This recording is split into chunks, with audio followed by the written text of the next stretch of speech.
Finally one of the most awaited film 'కూలీ' movie నుంచి trailer release అయింది. Trailer బావుంది. లోకేష్ కనగరాజు గారి ట్రైలర్ అంటే ఇలా నెరేటివ్ వేలోనే ఉంటాయి. కావాలంటే మీరు చూడండి. 'విక్రమ్', 'లియో' కట్స్ కూడా ఇలానే ఉంటాయి. కానీ 'లియో' ట్రైలర్ కట్ బావుంటది. లోకేష్ కనగరాజు గారి ట్రైలర్ కట్స్ అట్లనే ఉంటాయి. కానీ సినిమాలు మాత్రం గట్టిగా పేలుతాయి.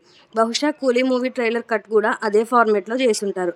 ఇప్పటికే సినిమా మీద హై లెవెల్ ఎక్స్పెక్టేషన్స్ ఉన్నాయి. మీరు అనుకోవచ్చు సినిమా మీద హై ఎక్స్పెక్టేషన్స్ ఉన్నాయి కదా, ట్రైలర్ కట్ కూడా అదే రేంజ్లో ఉంటే బాగుంటుంది కదా అని. దీనికి నేను ఇచ్చే సమాధానం ఏంటంటే, కొన్నిసార్లు డైరెక్టర్ ప్రీవియస్ వర్క్స్ని చూసి అతను చేయబోయే నెక్స్ట్ సినిమాపై ఆడియన్స్కి నెక్స్ట్ లెవెల్ ఎక్స్పెక్టేషన్స్ పెట్టుకుంటారు.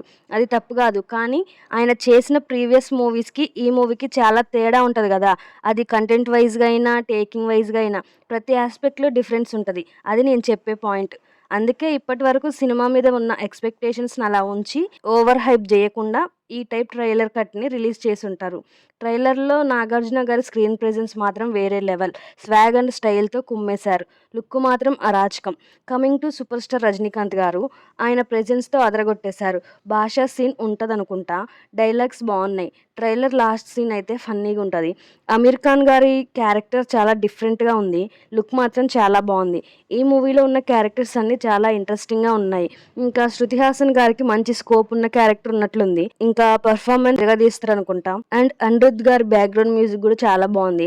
లోకేష్ గారు ఏదో గట్టిగానే ప్లాన్ చేశారు కానీ రివీల్ చేయట్లేదు. సినిమాలో వింటేజ్ తలైవా మూమెంట్స్ చాలా ఉన్నట్లున్నాయి. మరి మీకు ఈ ట్రైలర్ ఎలా అనిపించిందో కామెంట్ చేయండి.